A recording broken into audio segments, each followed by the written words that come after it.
This is a HeadGum podcast. Greetings, Nadpoles. It is I, the Breakfast Wizard, here to talk to you about Magic Spoon, the sacred artifact I use to cast my cereal-mancy spells. After years of... Oh, what's that? It turns out this is an ad for Magic Spoon the cereal, not my spellcasting focus. As such, I'm going to let Caldwell take over. Ta-ta! Hey gang, Caldwell here. Sorry about that. Real quick, here is what you need to know. Birthday cake flavor is back. That's right, this limited edition cereal was so popular that Magic Spoon brought it back, and now you can get it for yourself. For a limited time, Magic Spoon is offering a free box of birthday cake cereal with every purchase, including subscriptions. This cereal is normally $10, so this gift with purchase is a great deal. To take advantage of this offer, head to magicspoon.com/PawPawBDay to grab a custom bundle of cereal and get a free box of birthday cake and try the magic for yourself. Remember, this exclusive offer is only available to NADPOD listeners. So go to magicspoon.com/PawPawBDay to add a free box of birthday cake to any order. Magic Spoon is so confident in their product, it is backed with a 100% happiness guarantee. So if you don't like it for any reason, they will refund your money, no questions asked. Okay, the Breakfast Wizard is still loose in my house somewhere, so I have to go. Thanks for listening, and see you next time.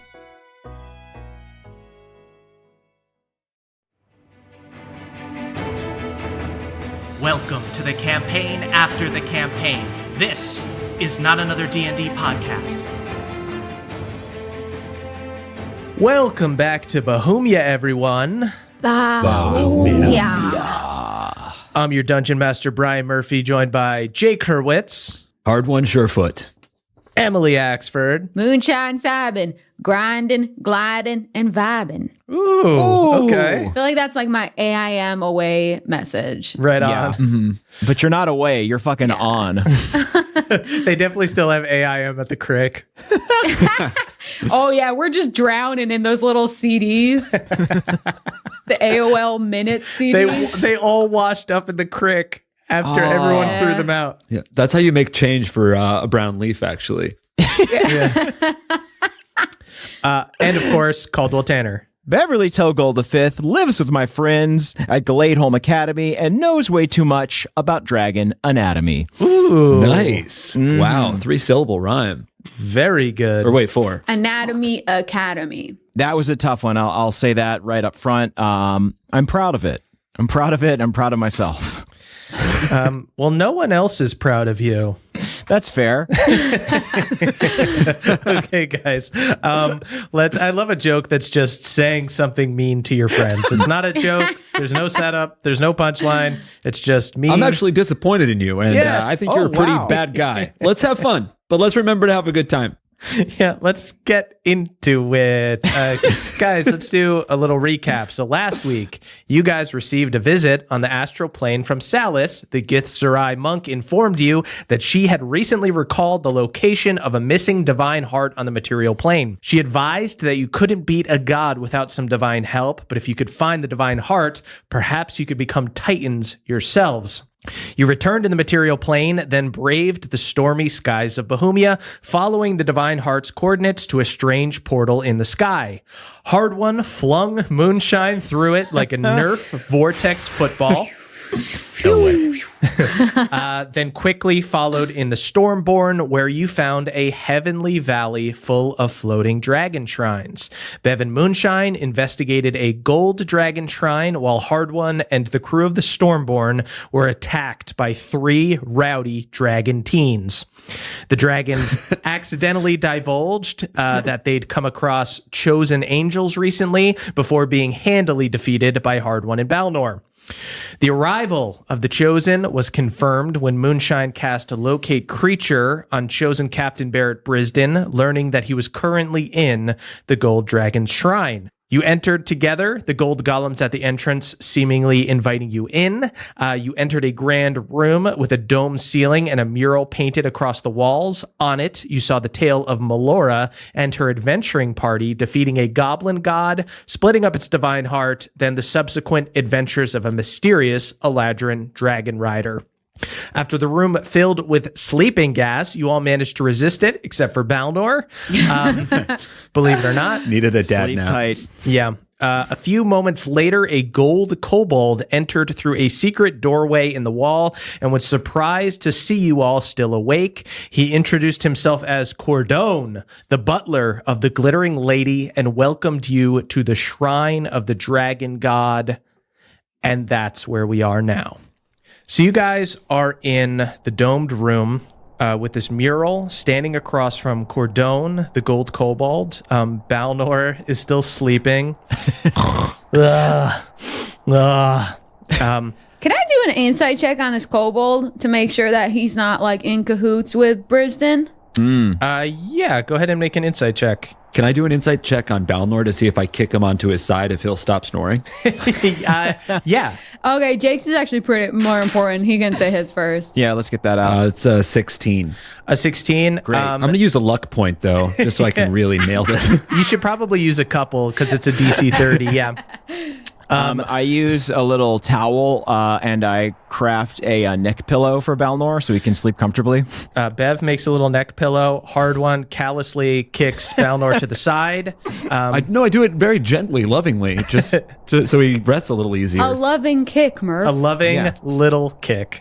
Open up those passageways. I got an 18 on insight on Cordon Bleu. Even if I can just sniff him for milk.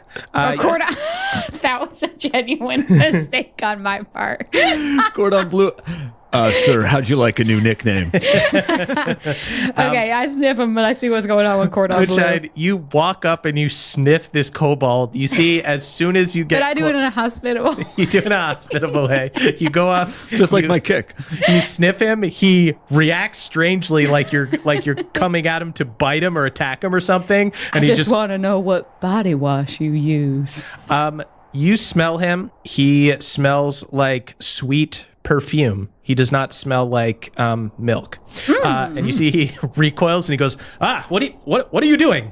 I'm so sorry. You just Do have you such normally just walk up and sniff people? Oh, yes. I'm sorry. I'm from the crick and we take personal space very lightly.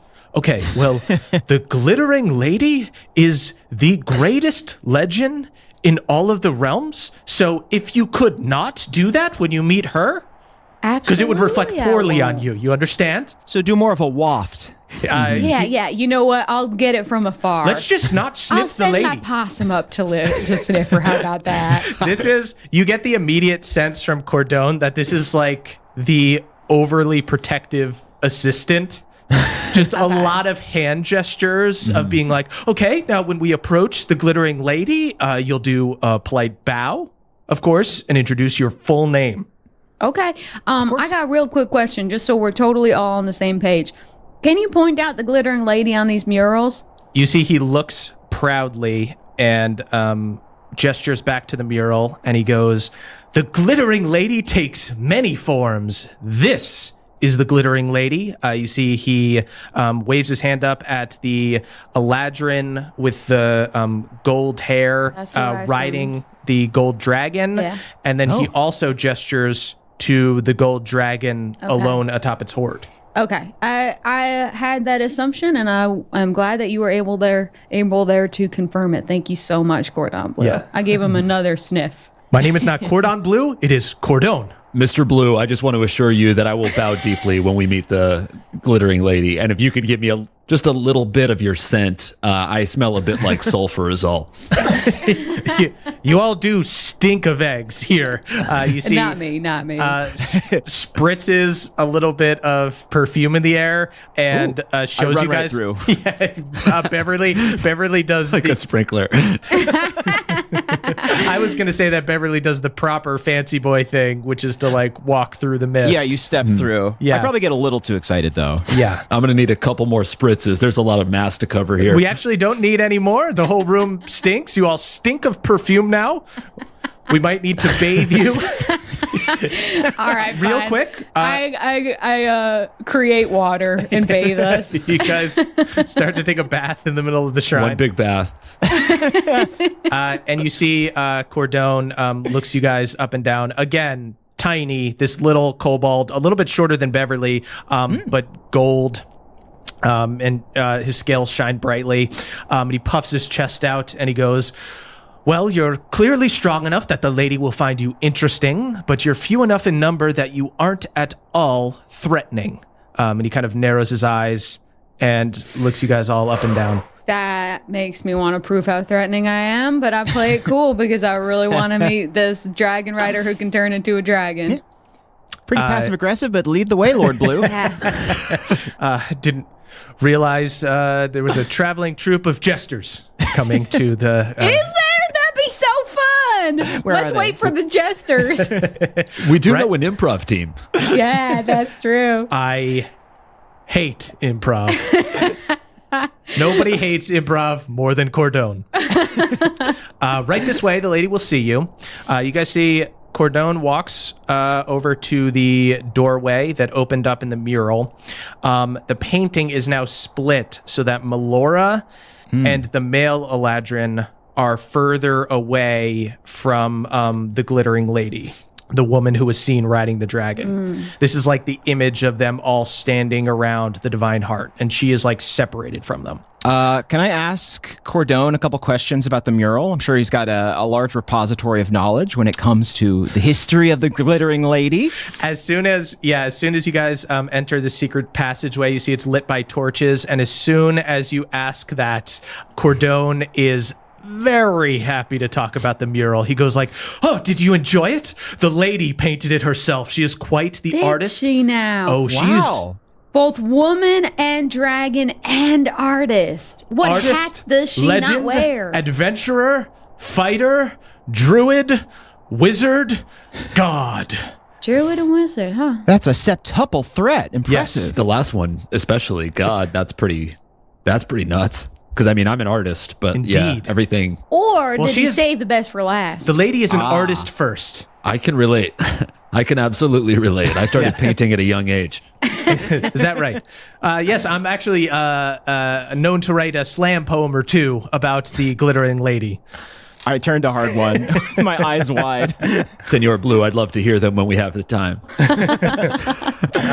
You see, he continues and he goes, yes, but the mural, the lady painted it herself. It's called Heart of a Deity, Heart of Adventure, a retelling of the old wars by someone who fought in it, a painting, a dragon's tale.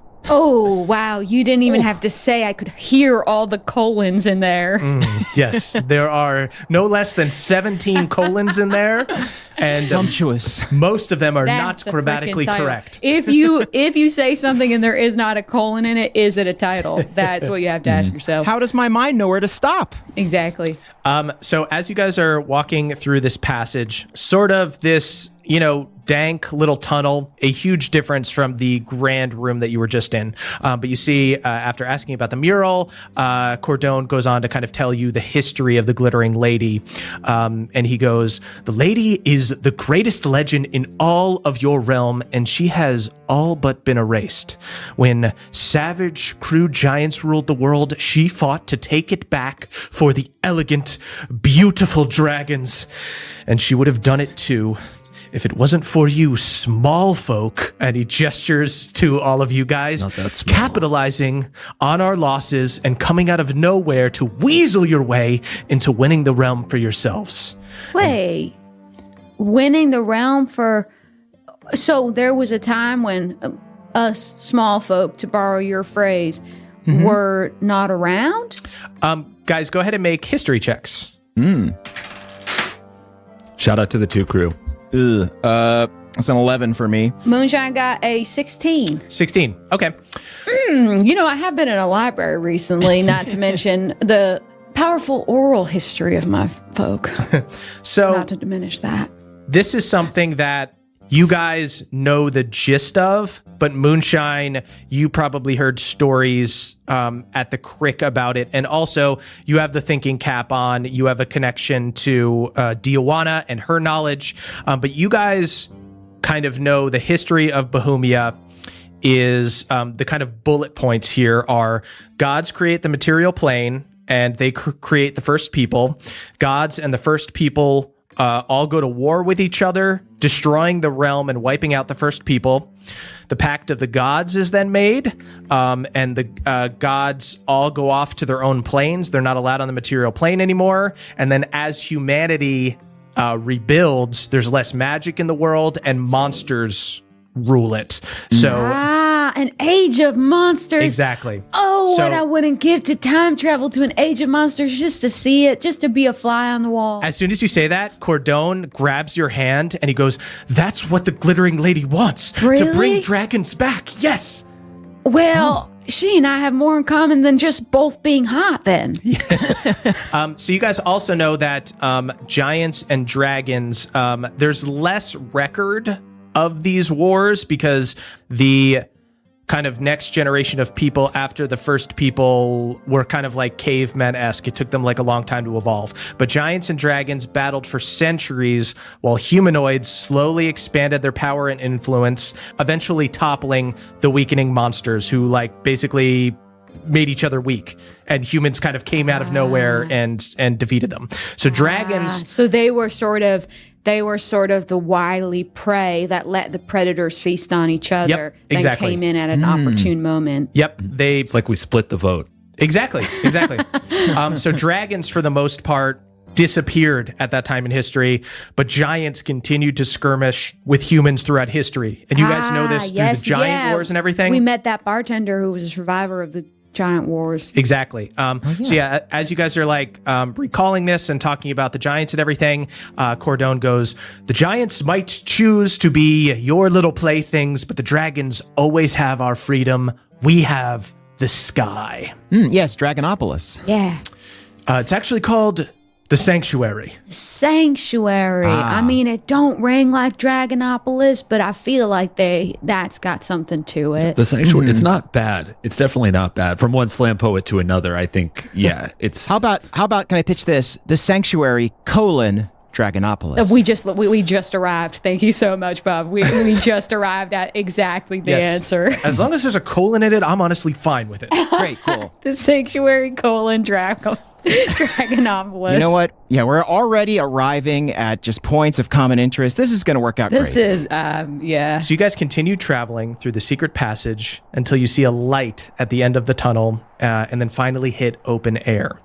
The hallway lets out onto a field, clearly some kind of illusion or magic trick because you did not see this from the outside. You see fields of flowers and roaming animals, deer running in the distance. You see there is a little area that looks like it was set up for a picnic, and a painting easel with a mostly finished painting on it.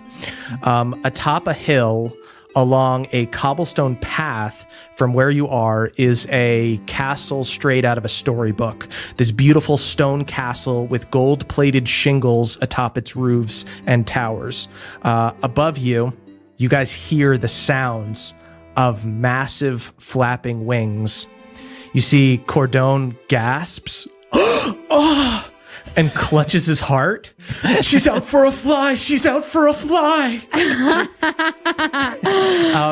You guys look up and you see a gorgeous ancient gold dragon, this gargantuan, beautiful beast.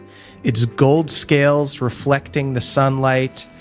It is at once powerful and graceful.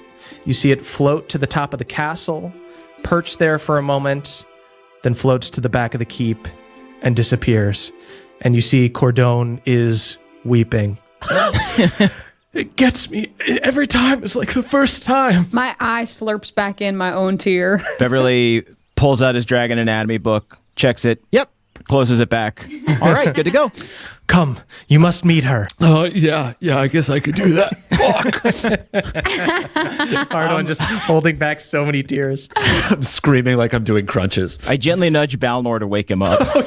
So I guess you guys have just been carrying. We put him on his little what do you call those red Balnor wagons? slept through Red all Rider. of this, so he doesn't know the history. He didn't see the gold dragon taking flight. We So have him on a red rider. That Balnor we're just dragging wakes up him. and he goes, I had a dream that I went to the bank and I was waiting in a long line. Did I miss anything? It's hard to explain, man. You look so touched. What happened? Maybe don't worry about what you missed and get excited for what you're about to experience. So Cordone leads you into the keep. You enter the main hall and see tall windows that shine light down on planters that grow beautiful gold roses. The room is full of art and bookshelves lined with books, desks with papers and paintings all over it, musical instruments, some hung, some strewn about. You hear sounds of laughter as well as the playing of a harp. There are many golden statues of dragons and Eladrin, statues and busts. You guys see a large banquet table in the center of the room facing a stage with a small platform on which a harp is playing itself. A beautiful twinkling melody. Behind the stage is a painting of a gold dragon sitting atop a hoard of riches. You see, lining the table are various objects, various magical artifacts that are all possessed and able to speak, like chatting amongst each other. You even see like a little djinn that peeks out of a magic lamp. What kind of conversation? Does the conversation seem lively or dull or hostile? Go ahead and give me a perception check. 15. You hear that they're talking about the performance, and they're having it seems like these were cultivated by the glittering lady. Like this is her hoard. An audience is to have like friends to like talk to about art and stuff. Wow. And so like they're all discussing, they're just like, Thumlush's songs, they're so inspired. The way he plucks himself, it's unlike anything I've ever heard. I take out my wood block and I put it on the ground and I sort of push it towards the table. I'm like, go on. You can chat with them. Make friends. Don't be shy. I want to take out New Betsy and instead of playing it with its bow, I want to fiddle along, but with plucking. Go ahead and give me a performance check. Can I help? Okay, go. If you guys want to do like a group performance check. I have a +2 to performance. But it's okay because I did get a 13. Okay. It's not an absolute failure. Moonshine stands straight and begins fiddling on New Betsy, and Cordone goes, "What are you doing? What are you doing?" Oh, I'm sorry, where I come from. Art is a collective thing that you make together. And you see all of the various animated objects kind of turn to face you guys at the door, and there's just sort of a quiet murmuring. Some of it seems like people are just kind of like embarrassed. I can pivot this. I'm so sorry where I come from. Art is more of a collective endeavor, but I appreciate if you are more of an individualist here. I bow. Yeah, and then I bow also. The animated objects give you like a little nods together, and you hear a few of them whispering amongst each other. There's something raw about it. I liked the fiddle. There's plenty more where that came from. So suddenly you guys see there's a puff of smoke in the center of the room. And when it clears, you know right when you see her that this is the glittering lady. You are just hit with this overwhelming charisma. She's tall and slender, wearing a beautiful golden dress with gold dragon rings around her arms. And she rushes over and just starts gushing over you as soon as she sees you. She runs over. "Oh my goddess, what beautiful guests!" You see she goes over, she grabs Hard One by the face, puts like her hands on your face and goes, "I'm so glad you're here." I bowed early. I'd like to bow again. Just 1 second. I bow deeply. A double bow. You see Cordone looks extremely impressed and tries to bow even lower than you. I wink at him, and I get very low, and I wink at him again. As you get low, you see she puts her finger under your chin and tilts your face back up to look at her, and she gives you a little smile. And you see gold flakes appear in your beard. Whoa. Then she kneels down. "And who are you, little one?" Are you talking to Cordone or me? I know who Cordone is. Who are you? You see, she lets out like a hearty laugh. You're hilarious. Just a little short guy humor for you. I love short guy humor. I am Beverly Togold the Fifth, ma'am, and I kneel and make to kiss her hand if she'll allow it. She leaves her hand out. You give it a little kiss.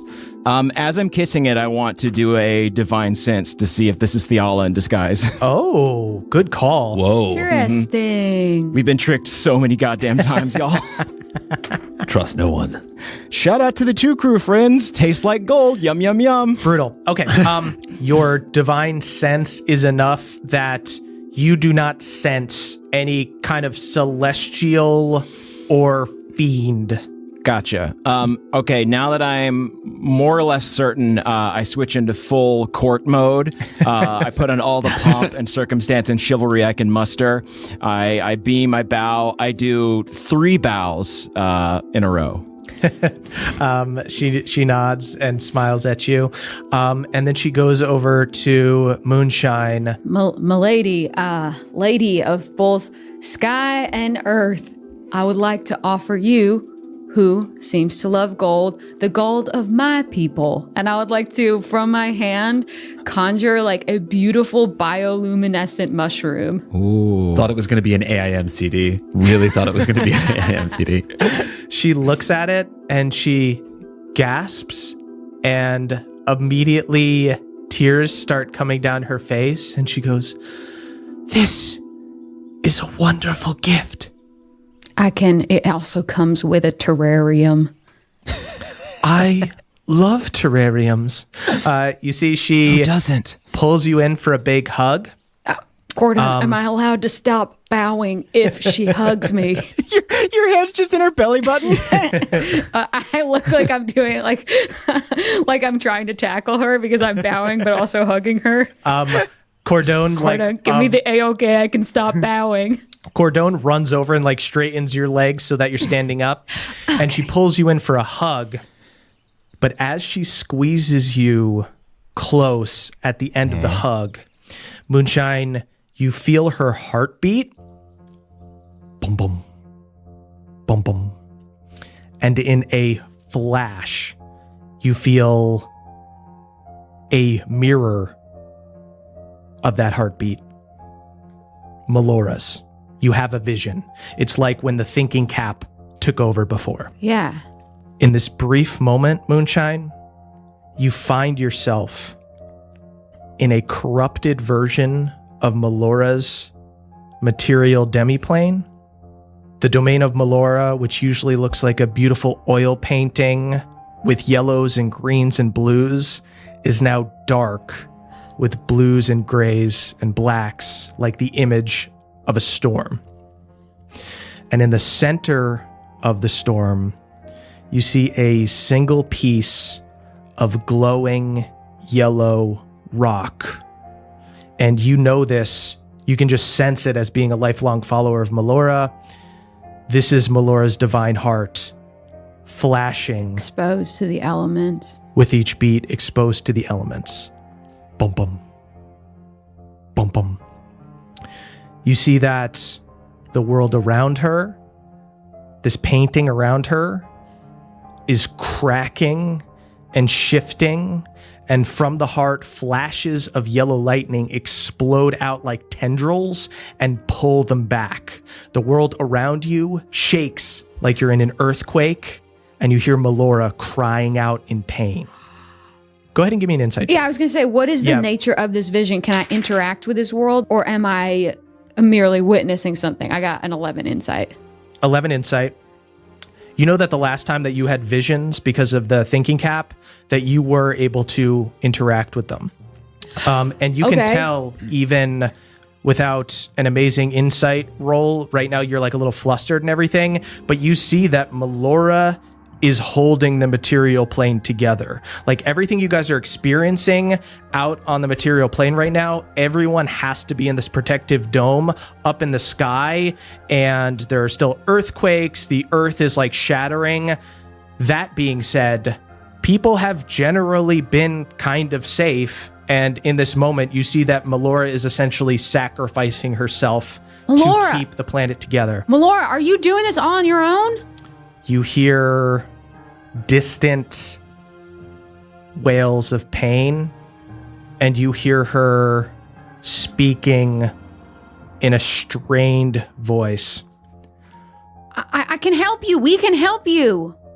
I have protected her as long as I could. By her, do you mean the glittering lady, or do you refer to Bohemia in a female way? You see, she lets out this horrible yell of pain. The glittering lady, Tulane. And you learn that her name is Tulane. Okay. And she goes, I'm with Tulane. I can help you. I know. I told her where to find Tulane. You need the divine heart. One way or the other. You spoke to Salas. You talked to Salas and you told her where to find this divine heart. Yes. She lets out another echoing scream. Okay, Melora, your children are going to take care of this for you, okay? You hang in there. We got this. I will not let you down. As she lets out another wail of pain and the world around you shakes. Can I cast a spell? Go ahead and give me a wisdom save. Okay. Wisdom save, that's going to be a 25. I will allow you to cast a spell. Okay, I would like to, this is probably stupid, but I'm going to cast a 6th level heal on Melora.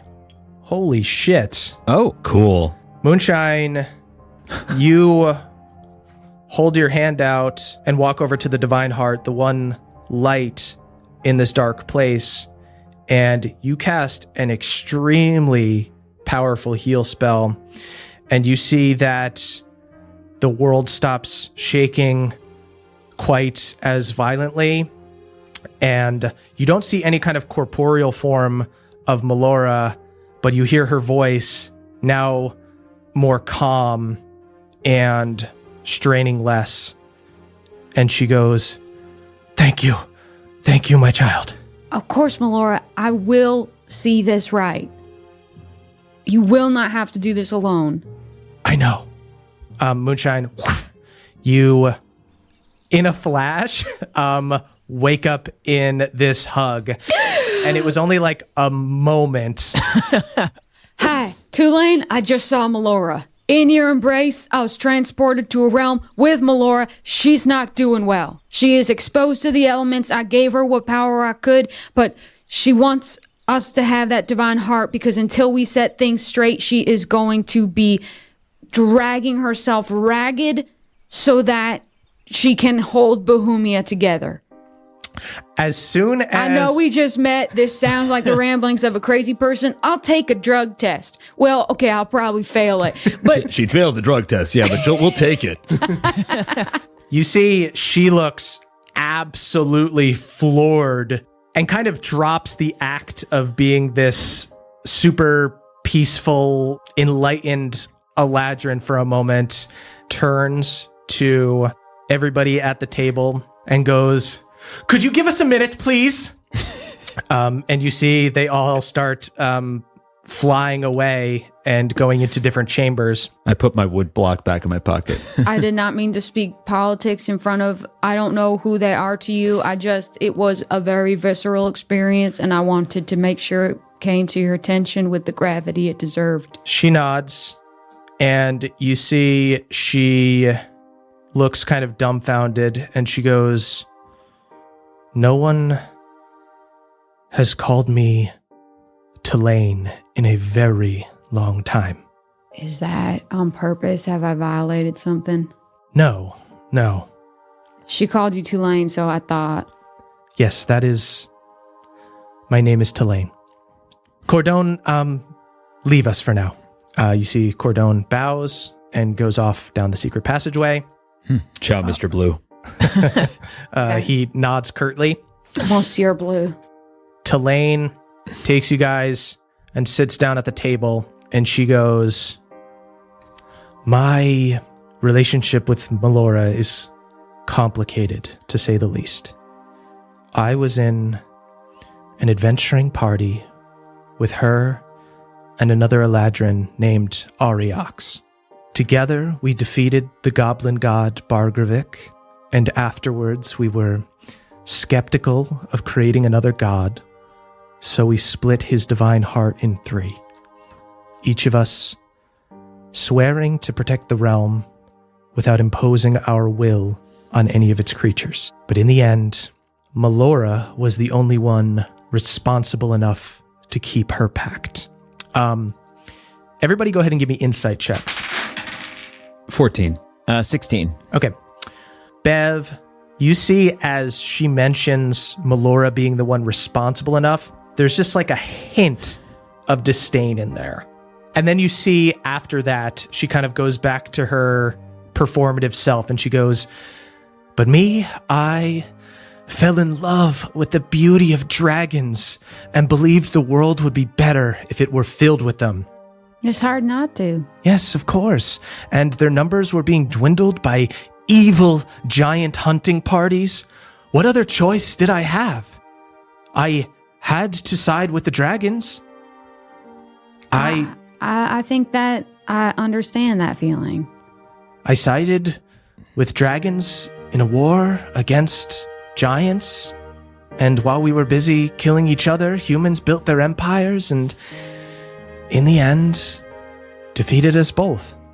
And afterwards, Melora banished me here for breaking our pact.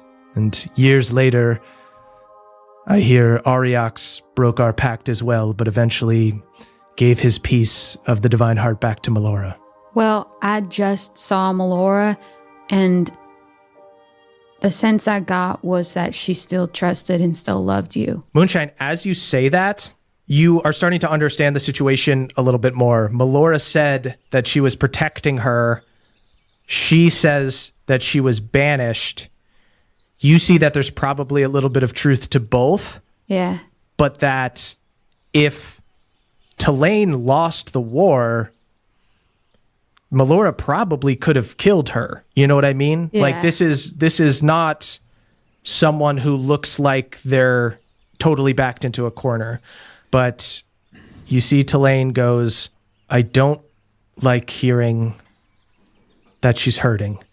But what you're asking of me to give you my divine heart, that is all I have left." We can prove ourselves worthy, not to mention the current state of the world. Many of the humans, or small folk, as Cordon called us, who built their civilizations while you waged war with a larger threat, there is a chance in this world that if we can save it, that dragons and humans can have a new relationship. All we're asking you to do is the same thing you've already done. You've made a choice before. You chose a side. We're asking you to choose Melora's side again. It's not too late to honor the pact you once made. You see she considers this and just quietly nods to herself, reaches her hand across the table towards you guys, and she goes, "If I were to help you, we would need to make a deal that the dragons here would once again be allowed to fly free on the material plane. We can promise them freedom if they can promise us kindness. We cannot give them freedom without consequence. If they fly around in the world destroying towers and cities and letting their fire breath go willy-nilly, we'll only be dooming one civilization for the rise of another." You see that as you say that, she has like a slight sneer on her face, and she goes, "Isn't that just like Melora? Everything should be natural and wild, but are the dragons not the natural predators of small folk? Would you bind their wings?" Dragons are noble and beautiful, but they're also smart and wise, and you can't have a peace with only one party. Yeah, I think that nature can be cultivated, and it's okay if you can be born a predator and learn a nobler way. She leans back She crosses her arms and she nods. She's mulling it over. She's thinking about it, but clearly she disagrees with the way that Melora runs things and essentially thinks that dragons should be able to kind of She thinks dragons run wild. should be able to be in charge. Exactly. But then you see Cordone re-enters the hall and scrambles up. Excuse me, my lady. And he goes up and he whispers in her ear. You see she kind of cocks an eyebrow, looks up at all of you and smiles, and she goes, well, you've certainly given me a lot to think about. Why don't I let Cordone take you to your quarters and we can talk about this all over dinner? We really only need 1 quarter. Don't open up too many rooms for us. We can squeeze. Yeah, We tend to congregate. Just the one room? Just 1 quarter. You guys are the ideal house guests. We have a light footprint. One very deep but solitary footprint. Easy to clean up after. It's all concentrated onto one space. We do destroy it though. It is a shit smeared boot that makes that footprint. Balnor's shit in the last room we stayed in. You were asleep again. Yeah, Balnor fell asleep again doing the thing. Sorry, the harp was just really going before. I didn't miss anything, did I?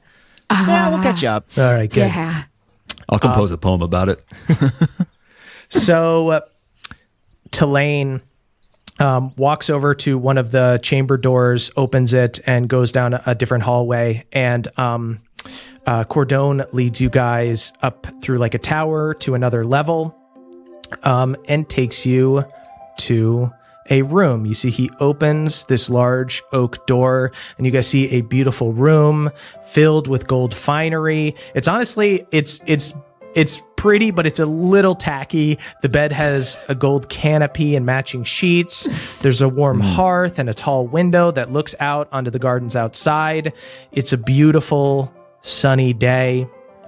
And Cordone does a little bow and he goes, I will be back to fetch you for dinner when the lady is ready. I bow slightly lower than him. Thank you for your service, Lord Blue. You see he bows even lower than you.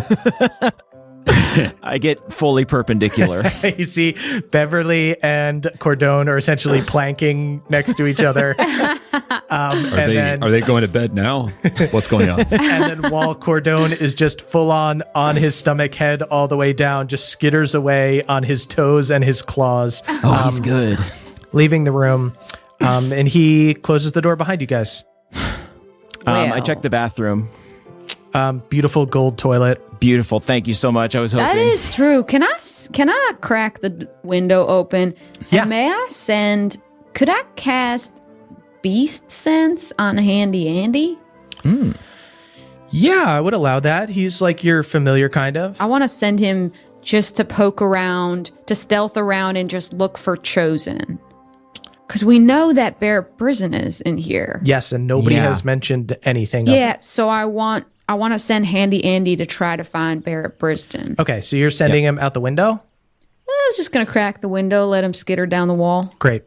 Moonshine, you open the window. Beautiful spring breeze hits you. Handy Andy skitters down the wall and then suddenly appears back in the room. This seems, and you guys remember when you guys walked in and saw this like outdoor garden area outside of the keep, that the whole place was an illusion, and this window even looks like it might not actually go anywhere. Can I walk out into the hallway?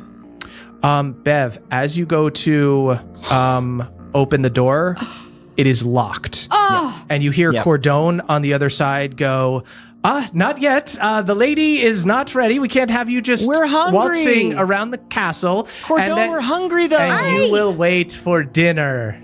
Okay, then I would like to gaseous form out through the lock. Okay, so I imagine that he'll be standing guard the whole time, but I'm going to wait a moment to lull him in. So can we start something loud happening in here? I whip out the wood block. Yeah. Well, let's practice a performance for later. Absolutely. A I'll celebration. get new Betsy. And then I hand it to Bev with like a sign like you play it. I do my best moonshine impression. Here we go, y'all.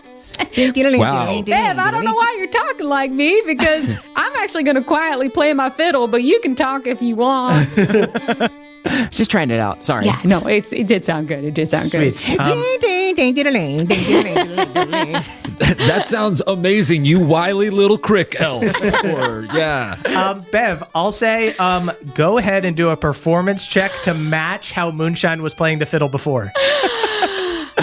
All right, here we go. Okay, that's going to be a 17. 17. Okay. Yeah. I will say that in addition to whatever stealth stuff you roll, Moonshine, you can add to the roll for Bev providing a distraction. Okay, cool. Nice. Okay, wait, before I go, though, I am going to report spores. Y'all. Good call. This is in report spores. He cannot hear this. Everyone keeps playing. Bev, you can stop doing the Moonshine impression in here. What impression? It's hard to get out of. Y'all. All right, y'all. What's going on? All right, we're having a moonshine huddle. All right. Am I going out there? Now, we are in a situation that is unsavory. We can make a lot of assumptions. Some of those assumptions might feel like we are in a straight up bad situation. Other assumptions might be that, Tulane is merely wary of us, and this is a precaution. I don't know which conclusion to jump to. Would y'all like me to gaseous form out there, and this is the most extreme situation, take out the kobold, or, knock the kobold unconscious so that I can unlock the door? Or would y'all like me to gaseous form to try to see what Tulane is up to? Let's stay neutral for now. Okay, that's my instinct. How about just a nice recon mission? Okay. Get the lay of the land. That is my instinct as well. Okay. Moonshine, you go into a gaseous form. You guys see Moonshine just turns into a little cloud of smoke. Y'all, do y'all want to say something about doing a hookah or lighting some incense? Whoa, hard one. What a huge doobie. Hey, brother, if we're going to be in here a while, at least I'm going to get baked. Watch this smoke ring. Can I make sure incredible. Can I make sure that I smell like marijuana? Can I do a performance to see if I can smell like marijuana? Can we play like a Bob Marley song on New Betsy and the Woodblock? I got a nat one for smelling like You don't smell like weed. This is the least dank weed anyone has ever smoked. That I'm baking on Corden being such a dweeb that he doesn't know what it smells like. Is that marijuana? It just smells like cinnamon. Careful, bro. You might get a contact high. Sounds super nervous. You can come in and enjoy this if you want. Moonshine, go ahead and give me a stealth check. 26. Yes. Okay. So Moonshine, you pass through the little hole in the lock and you emerge on the other side. And Cordone is going to do a perception check. You see that Cordone is looking through like a little eye hole. His eye hole is like super, super low. You see there's like a little hole way low down in the door. And you fly. Pervert. I report sports. He's a perv. You fly I turn my back to the door. down the tower and get back to this great hall. It's empty. Before it was full of all of these enchanted objects having lively conversations and everything. But after Tulane dismissed them, they have not come back. This room is empty. You use a gaseous form to get under the door to enter the chamber that Tulane had gone through. Go ahead and give me a perception check. 17. 17. You hear deep down the hallway, in a room down the hall with another closed door, you hear her yelling, going, "You came here and attacked me. You should consider yourself lucky that your essence will live on in the horde of the dragon god. Some of your co-conspirators were not so lucky." And you hear shouts of protests from somebody who sounds like they're in Hector? something. It's unintelligible. Does it sound like Hector? We'd know his voice anywhere. Know that voice Thick and anywhere. You can't see or tell right now. I suppose I will get a little bit closer. I do feel as though I've gathered the intel that I needed to gather. If she's got them locked up, sorry, I'm just walking through what I'm thinking. If she's got them locked up, that implies to me that they are not working together. Mm-hmm. But I suppose I should get visual confirmation. Yes, I suppose I should go a little closer. Sweet. Are we still in rapport spores range? No. Yeah, I think you guys are getting a little far out. Cool. Bev and Hard One, is there anything you guys would like to do up in the room while all this is happening? Would I be able to resummon Jaw without alerting Cordone? Oh, certainly. Cool. Then I will do that. I go into the bathroom and I get in the bathtub and I fill it with water. Oh, cute. Oh, hey, Dad. Welcome back. Hey, you know what? You stood up to those bullies and I'm proud of you. Thanks. They pushed me around, Dad. No more. No more. I'm here now, and I'll always be here. And what you did took more courage than I've ever seen, and I've seen a lot. Oh, thanks, Dad. You see, starts swimming around the little bathtub. I feed him some fish food. Moonshine, you and your gaseous form slide under the door into this room. You see a room filled with strange arcane technology, all of it covered in gold. It basically looks like a tackier version of Alanis's lab. There are pods lining the walls with circular glass windows that let you see into them. They are all connected through various tubing to a big circular machine in the center of the room. Moonshine, go ahead and give me a perception check. 21. 21. Nice. Moonshine, you see that Perception. the pods are all empty except for 2. Are there 3 empty ones? There looks like there's 8 pods in here. Yeah.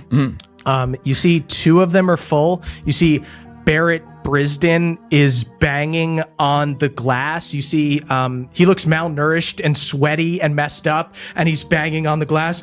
You don't understand. Once the goddess finds out about this, you'll pay. The only goddess here is me. Awesome. And It's kind of hot.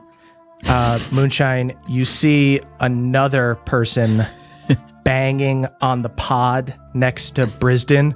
Let me out! Let me the fuck out! This is fucking bullshit! You see Luna stuck in the pod, trying to get out. Is Luna wearing chosen attire? We know that Luna was considering going undercover with them. She is not wearing chosen armor. Both of them look super messed up, and Luna is not in her werewolf form. It looks like there might be something preventing her from doing that, or perhaps the fact that you guys are in this magical little pocket plane, there might not be a moon. She might not be able to do it, but she's got her yellow eyes, when she went into kind of pissed off mode, and she's trying to get out, but her hair looks all matted and sweaty and messed up and everything.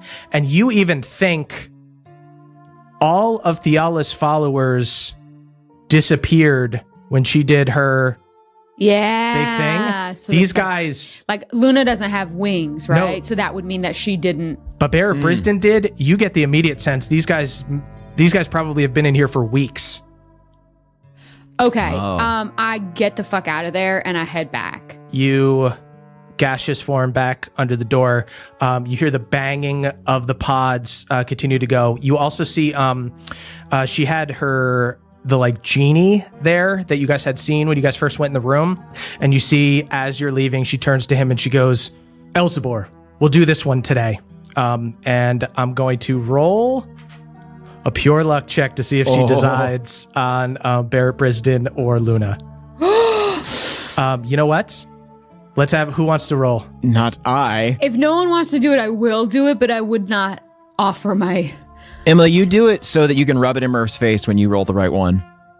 Okay. Okay, so we'll say 1 through 10 is bad. That will be Luna. and 11 through 20 will be Barrett Brisden. 19, baby! Woo! Woo! Luna, I saved you and you don't even know it. I'm going to roll it just to see what I would have gotten. Oh, yeah, good idea. Oh, 16. Okay. All right. Bev, All right. what would We you both. got? 15. I got a 15. Wow. It was meant to be. Lives, baby. Your story's not over. You see she nods to her genie. Elzebor pulls out a greatsword and places it in a compartment in the machine. He then turns into a gaseous form and enters the machine, causing it to glow blue. Tulane walks over and pulls a lever, and there are all of these crackles of arcane energy going into the pod that Barrett Brisden is in. And he goes, "No, you can't do this. I am the chosen of the Allah. I am the chosen of the Allah." You see flashes of blue as if there's like a storm in Brisden's pod. And after a moment, he has disappeared. A storm. What if it just turns them into dragons? You saw the Jinn put like a sword into the... Oh, he's she's taking their sentience and putting it into objects. Yep. Infusing them. I see. Oh, all of those people, all of those objects that we're talking, they're all prisoners. They're not. I don't even think they're prisoners, though, because then they would probably speak more. I wonder if she is taking the gift of sentience, the gift of self-awareness, the gift of intelligence, and transferring them it art into the lovers. objects. Damn, she's Beauty and the Beast. I know. All right, yeah. I fucking float my 10 feet of speed out of there as fast as I can, which again is 10 feet of speed. Sweet. So Moonshine takes a really long time. We get through all of It's a Crazy Game of Poker by OAR. Jaja and I are harmonizing. The smoke shapes Moonshine, and then like I sort of like fill out like cartoon character like. We're going to need a really greasy fiddle handoff. So Yeah, keep playing, Without missing a stroke. keep playing. Okay, I got it. Okay. I lost it all. I lost it all. All right. So what's going on? Okay, so I went down there. She has some sort of arcane laboratory where she is taking, I don't know if it is the souls or the mere gift of sentience that she is robbing from people to imbue in her magical items. My instinct is it's the latter because none of the items were saying, I'm a prisoner and I hate my life. Basically, she's turning people into objects. And Barrett Brisden is now a sword. Serves him right. And there's a little blast from the past down there. Luna is in there. What? And I'm hoping that this is some sort of ability that requires an amount of electricity that we at least have Luna for the day. That we at least have a day to try to figure out how to save Luna. Luna's in there. This glittering lady, hot though she may be, and I do believe that there is some goodness to her, perhaps, but we're in a dangerous situation, is what I'm trying to say. Do you think we should wait until dinner and try and engage her there, or should we make our move now? Great, then you know what? Let's invite Cordon in, get him incapacitated. We don't want a commotion in the hallway. I think we should try and get him in the room and then maybe put him in the bathtub or something like that. Maybe turn the water on so he can't scream. Okay, let's just try to lock him because I don't actively want to hurt him. Right. Yeah. No. All right, how do we get... Okay, let's get him in here. Oh, well, fiddlesticks. I broke a string on my fiddle. Well, Dan, we're not going to be able to do our performance if we don't have a working fiddle, and none of us know how to restring it. After Tulane, I said I cannot wait to hear more of that fiddle. Cordon, could you perhaps get us a golden string? I'm sure that the lady has one lying around and would love to. No. She probably doesn't have any strings at all. He wouldn't know how to string it anyway. We'll have to figure this out ourselves. We could probably use one of the threads in the bed. Guys, go ahead and give me a group deception check. That is a 23. A 23. After a moment, you hear Cordone fiddling with the door outside. Oh, do not touch the sheets. Do not touch the sheets. You see Great Cordone, idea, Beverly. Cordone enters the room. Can I have Jaja like right above the door? And as soon as Cordone enters, he just falls on top of Cordone. Sorry, just to be clear, Epic so prank. he is in a bucket of water. He's in a literal bucket of water, right? 'Cause he He's needs in a water. giant bucket of water Okay, that I've thank you. fashioned using minor illusion. Go ahead and make an attack roll for Jaja to essentially grapple him, or like a strength check. And Strength check. I'm going to go into a rage just in case this doesn't work, because then I'll be able to have advantage on strength checks and I can try just in case it doesn't work. I'm going to pick up New Betsy and start fiddling so nobody's alerted to this noise. Okay. Well, that's the loudest fiddling I've ever heard. That's a 21 strength check. Sweet. Okay, that's going to work. You guys see as Cordone scrambles to enter, yelling at you guys not to cut up the sheets. Jaja collapses on him. Balnor slams the door closed behind him, and he is pinned under Jaja and starts squirming. What are you doing? Do you mean to do harm to the lady of the castle? We invite you into her home. What is this? We're not going to do her any harm. We just need to ask her something group to goddess. Just us. Look, this is not normal, Cordon, to invite guests over. You didn't invite us into your home. You imprisoned us in your home the second you locked that door. Okay? We're not fools. That's also true. I'm not going to maintain an illusion that you didn't even try to maintain. Yes, we want some pre-dinner drinks Yeah. with the goddess. It's cocktail hour, buddy. It's cocktail hour. You see Cordone from under Jaja sneers. We do not take orders from those who should be honored to be in a gold dragon's horde. You see he lets out a little hiss, and you see he begins expanding. And you see he quickly pushes Jaja off him, stands up, is about 8 feet tall, turns into this gold dragonborn, wearing like plate mail with a large sword to his side. And he draws a sword and he holds it towards you. We need to talk to the glittering lady. The world is at stake. You can let us pass, or we can prove to you why we're the heroes that are right for this job. Everybody go ahead and roll initiative. Okay, yeah. I got a 21. That's a 14. 17. Moonshine, you act first with a 21. You see as Bev makes that threat at the very end, Cordone lunges forward, but you're a little quicker on the jump. Okay. It wasn't a threat. It was just aggressive diplomacy. Okay, then I guess I'll just Guardian of Nature. And actually, I'll just go into fungal form. That's all I'll do. Okay, And I'll do Guardian of Nature on my hat. sweet. Moonshine goes into fungal form. Wait, if I do that, then at least Pawpaw gets to attack. Nice. Papa's I the didn't first want to one. Guardian. I didn't want to go into fungal form because I thought that it would seem aggressive, but Hey, he changed forms on us. yeah, he changed forms on us. I should have done it before him. Okay. Talk about two-faced. Oh, Pawpaw's next to me. So does a 24 hit? Yes. 16 damage. 16 damage. Pawpaw gets up, bites into him. You see his And- scales spread out, and Pawpaw's able to draw some blood. Get this little rat off of me. 16 damage, and I'm also going to assume this dude ain't going to be slinging spells for now at least. So I'm going to do also my 24 damage. You spores him for 24. You see the acid eating away at his scales. Small folks, so savage. Dang, your gold looks like it could use a polish, huh? You look like you could use a polish in your manner. You're the one who started this. I didn't go I into started fungal it. You form dropped a turtle on me. I You thought- dropped a big turtle on me. Yeah, It that's was true. a joke, dude. Yeah, oh my that's true. gosh. I Calm down. hate jokes. Bev, that's your turn. There's no helping him. Okay.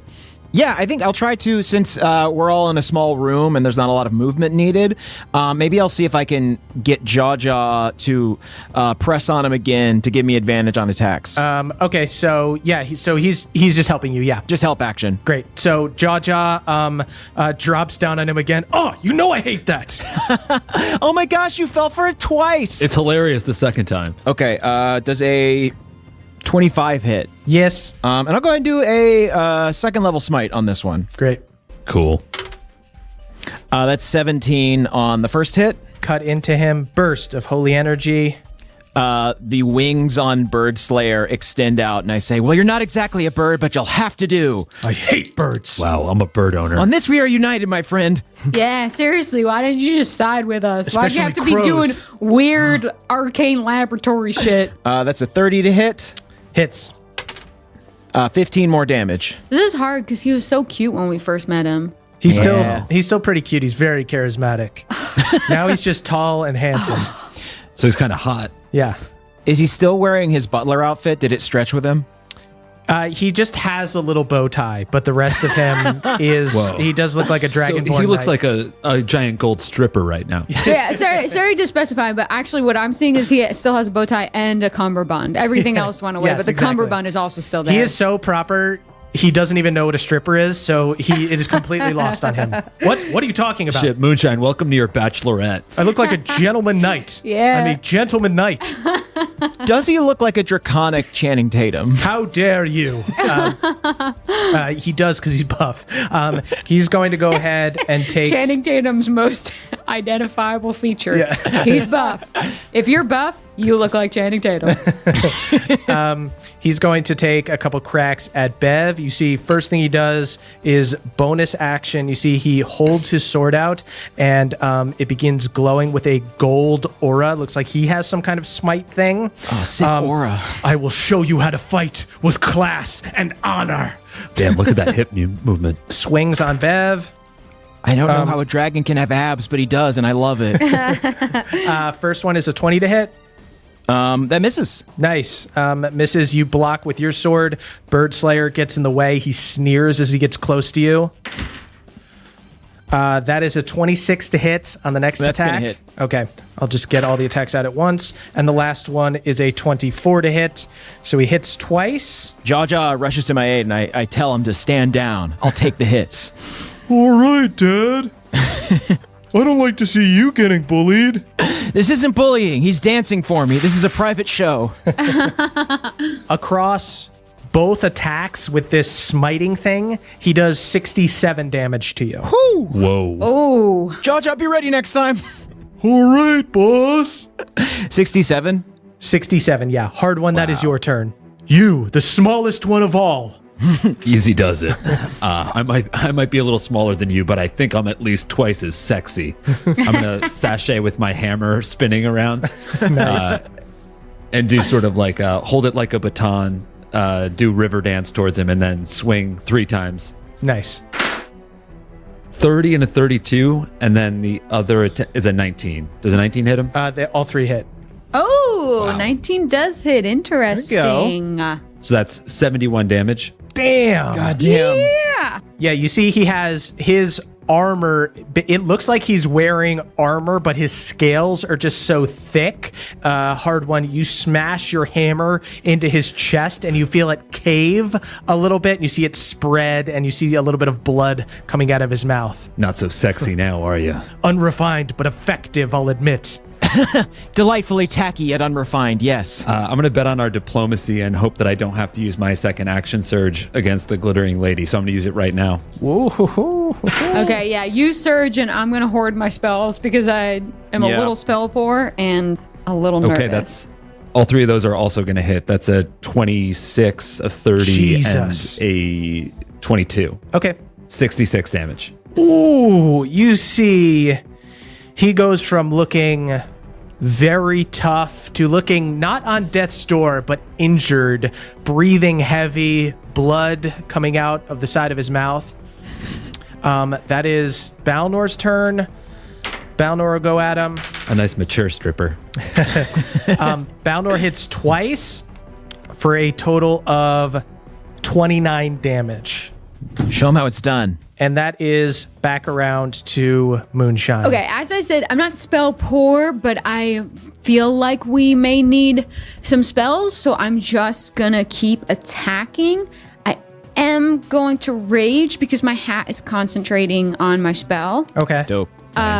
So I am going to rage, and I'm going to also take a gamble and Great Weapon Master. Oh, Take okay. the -5. Nice. Nat 20. Oh! I just crit. I crit, which means I'm going to get another attack after this. Jesus. Wow. Done. Kill this Wow. stripper, Moonshine. Well, I can't do the kind of damage that y'all can, but when I crit, it feels good. But when you crit, 44 damage. Then I get to attack again. Awesome. Also going to hit. So 44 damage, then 35 damage. Then I spores him for 24. Then Pawpaw goes in there. Oh my God. Get out, And dude. Pawpaw gets a 23 to hit. Jesus. So then Pawpaw does. Oh, Pawpaw rolled really well. Pawpaw does another 17 damage. hell yeah. Critting with Great Pawpaw. Weapon Master and buffed. Oh, I didn't even add my rage. You guys take this guy from looking super buff and healthy and fearsome to looking incredibly tired and injured to Moonshine. You take him down to death's door, and then you see Pawpaw latches onto his neck and Cordone falls down onto his back. Would you like to do lethal damage, or what would you like to do to him? You see blood is coming out of the side of his mouth, and he goes, "Go on then, do it. Do it." If I was you, maybe I would, but I say we just tie him up and put him in the bathtub. Yep. Yeah. He's not going to fit right now. Don't put me in the bathtub. You're going in the bathtub. You're a real tragic Mike, and you deserve to go in the bathtub. Yeah, the thing is, I think you'd be into it if we killed you for a righteous cause. So instead, we're going to put you in the bathtub for no good reason. Hit the showers. Hit the showers. Do we want to tie him up and everything? Yeah. I mean, Yeah, does let's anyone tie else? him up with. Let's tear all the bed sheets and tie him up, though. That'll really No, fuck Yeah. don't touch those. Don't touch those. Oh, the thread count's so high. No, stop. Wow. Stop. If you're going to do that, let me get the spare sheets. There's spare sheets too. We'll get those also. No. You open cabinets and you find all these sheets, and you tie up Cordone and throw him in the bathtub. Does everyone feel good about this? Was anyone thinking we should finish him off? Part of it is that No, I think he's kind of cute, so I like him a little bit. My goal is still to win this lady over if Yeah. we possibly And if can. it comes So- up, we can say, yes, we battled because he began a battle with us, because you we also didn't kill locked him. us up, but we showed mercy because we want. Okay, cool. Yep. That's right. Great. Hardware, can you get a quick painting of us showing mercy? Yeah, I do a quick oil painting of us showing mercy, and I hang it above the bed. Disgusting. More evidence. A raw, untethered style. I hate it. I put some floating mushrooms on lily pads in the bathtub. I am not a frog. I stacked some Fig Newtons right on his chest in case he wants to frog them in with his tongue. I upper deck the toilet real quick before we go too. Please shit in the correct part of the toilet if you're going to shit while I'm in here. I did. I shit exactly on the upper deck. I look in my pocket for a good peace frog bumper sticker, and I slap it on his chest. Damn, if you got a Peace Frog bumper sticker, I'm gonna want one too. Well, give Senior one to Frog, it's been a Hardware. pleasure. Sweet. So you guys have this giant tied up dragonborn in a bathtub. What do you guys do? Moonshine, should we head back to that room you were telling us about? Yeah, I think we should. Everyone, I'm going to stay in my fungal form. Hopefully she doesn't understand that that's an act of aggression from me. I can just Well, pretend you gave her mushrooms and she loved it. So Yes, if anything, I gave her it's mushrooms. sort of I'll like be like, oh, you like that? How about more of that? we dressed up for dinner. That's what we did. Yeah. We dressed up for cocktail hour. Yeah, so everyone, I think keep your shit activated, but let's maybe just pretend like we wanted to come have cocktails before dinner. Can I call and hide my dwarf daddies? Go ahead and give me a deception check. That's really fun. Hey guys, just like low key party. We're gonna try to sneak you guys in through the back door. That's a 15. Okay. All right, man. I'll be cool. I'll be so quiet. I just want the party. We're just here to party. That's all. I take the bow tie off of Cordon and I put it on Jaw Okay. to act like he's an honored guest. Ooh, yes, like we're dressing up for cocktail hour, and that is our We just came to party. that That's is all. the entirety of our intentions in this moment. Indeed. What, you don't like to party? Maybe we should show up with cocktails. That's a good idea.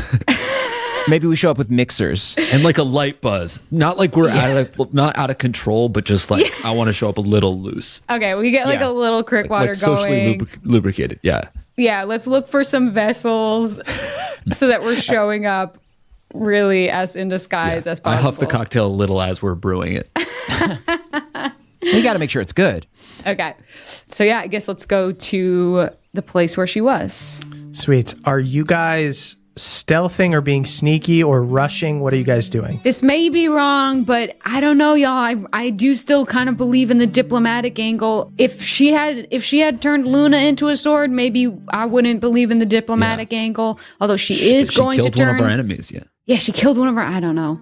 Okay, we're all in agreement. I don't Sweet. need to worry about this. Diplomacy till we die. You guys walk down the hallway. As we're walking, though, I do want to keep an eye out for like anyone who might be spying on us or would attack us. Yeah. Like a harp or a toaster or Yeah, maybe like an exactly. end table with eyes. Okay. Yeah. Nefarious fucking toaster. Go ahead and give me a perception check. Ooh, that's beautiful. That is going to be a 30. Yo. I have plus Let's use my 11 to 5. perception. You do see that there is a potted plant that is looking at you. Oh, this is so fucked up. Can I just kill the potted plant? Not kill, like knock it I'll out. drape my. I can drape my cloak over it or something. Oh, okay, yeah, we could do that. I just Stop. Don't do that. No. You throw a cloak over. Trust me, it's better than the alternative, buddy. yeah, I don't know. Okay, yeah, we keep going. We drape the potted plant. And keep going. Y'all sure I say you didn't want? Y'all Balnor sure? just pockets just goes. Just in the bag. It's a plant. It doesn't. I mean, it needs sunlight and stuff, but it'll probably be fine chlorophyll. for. Well, all right, put it an in there hour. and then everybody breathe in the bag to give it a little CO2. Yeah. Okay. Also, I'm gonna spit in the just bag to water it. for the future, if we could have a sentient potted plant, that actually is really, really something I'm into. Sam. Oh, yeah. I love looking after animals and plants and stuff. It's my great joy. Yeah, nurturing is the first thing that comes to my mind when I think of you, hard one. Balnor puts a potted plant into the bag. Nice. And you guys continue down the tower. And when you enter this main hall again, you see that none of the other beings are around, but you do see that Tulane has just re-entered from the hallway that she was down. And she sees you guys as you enter, and she goes, "Oh, did Cordon send you down already? Dinner is not ready yet." We thought about it'd be nice to do a cocktail hour. Yeah. Dinner. It's a It's sort of like tradition. you've shown us hospitality, and so like our hospitality is like a cocktail hour, like a traveling one. Yep. I start shaking 2 martini shakers. Guys, go ahead and give me a deception check. That is going to be a 16. You see she narrows her eyes. What have you done with Cordon? All right, I'll be plain with you. Cordon tried to lock us in a room, which we felt like that was a really strange thing. And so it made us kind of not trust him. I don't know what your relationship, if you trust your employees or not, but I'm assuming that you did not intend for him to do something like that. I don't know if he felt threatened by our presence. Perhaps me being so forthcoming about Melora made him turn on us, but your employee did do that to us. So we didn't want to rat him out to you, but... And you know what? Slight aside, because we're a little miffed that we got locked in a room, but it's fine. We just give a lot of a shit about the realm of Bohemia and Melora, so we didn't feel like sticking around in the room and waiting was what we needed. Yeah, Yeah. Time isn't on our side in this. we Yeah, really, we have to talk to you. really wanted to talk to you more. You guys see she begins slowly walking towards you. It is just like the followers of Melora to bend over backwards for the plight of the small folk at the cost of everyone else. You come to my home, my prison. You attack my butler, and you want me to give you my heart, the thing that gave me the power to become a gold dragon. A dragon lost because the followers of Melora let the giants kill them off? If you want my heart, you can do what your goddess did and break it yourself. You see her face begins to extend as she morphs and expands into the form of a gold dragon. Wow. There was no diplomatic option. There was no diplomatic option. We did our best. We tried diplomacy. We tried. We really tried. Let it be really known. gave it a go. Hey, Tulane, let it be known we tried. Melora won once, and she's about to do it again. Go ahead and roll initiative. Alrighty. Ooh, 11. 16. That is a natural 1. I came to party, and I'm going to fucking party. Oh man, you huffed a lot more than you said. Can I see as she was changing? Did it look like a spell, or did it look more like a wild shape? Gold dragons can just turn themselves into In and humanoids. out. Okay. It sounds like from what she just told you that she used her divine heart to make herself a gold dragon because she loved dragons. I see. As she turns into this giant gold dragon, you guys also see that the world around you begins to change because this is all kind of her magic fairy tale place. You see the beautiful day outside. It instantly turns dark and creepy, and it begins raining outside. The band of boobs stand before an ancient gold dragon on initiative 20. That is the Glittering Lady's lair action. You see, she fixes her gaze on Moonshine. You guys are in this dark room right now. There's no natural light outside. You see her eyes begin to glow gold and begin to swirl. Moonshine, go ahead and give me a charisma saving throw. Ooh. That's going to be a dirty 20. Oh, nope, a 25 if I get to add 5. Your eyes meet her gaze, and you feel yourself start to lose consciousness and begin to awaken in like this weird flickering reality. It looks like for a second you're in the Feywild, in some like strange area of the Feywild, and then you come back. And find yourself back in this castle. Why'd you go after me, huh? I remind you of her? You don't remind me of anyone. That is Beverly's turn. I draw my sword. I feel like she's not listening to reason right now, so we're going to need to at least, show her the reason of steel for a moment. So I rush forward. I hop on Jaja's back. So I can use his movement, and I get right up in the mix. And as I slash at her, I say, "You've built yourself a beautiful palace, but it's a palace of lies nonetheless. This is a painting. It's what you want to see, not the truth. And if you won't let us open your eyes, then I'm sorry, but we'll have to take what you have by force." And I attack. I got a 25. That hits. Oh boy, running low on smites. I'll do a first level one though. 19 damage on the first hit. Nice. I'm gonna true strike on this one. Okay. I got a 20! I charge my sword up with holy energy and I say, "It's time you broke through this canvas and saw what was really at stake." And I slash into her. Fuck yeah. 50 damage. Ooh. And now Jaja's gonna breathe steam on her. Okay, Dad. It's kind of nice that you became a father. This is a big dragon. You can't take so much without giving a little, It's a lot of responsibility, but I'm doing my best, I think you're doing a great job. You would dare imprison this beautiful dragon turtle baby? Oh, shit. I'm not imprisoned. That's my dad. I point to her and say, "Jaja, use your breath weapon if you want." Okay. What kind of check does she make? I look at Pawpaw and I say, "You are a prisoner."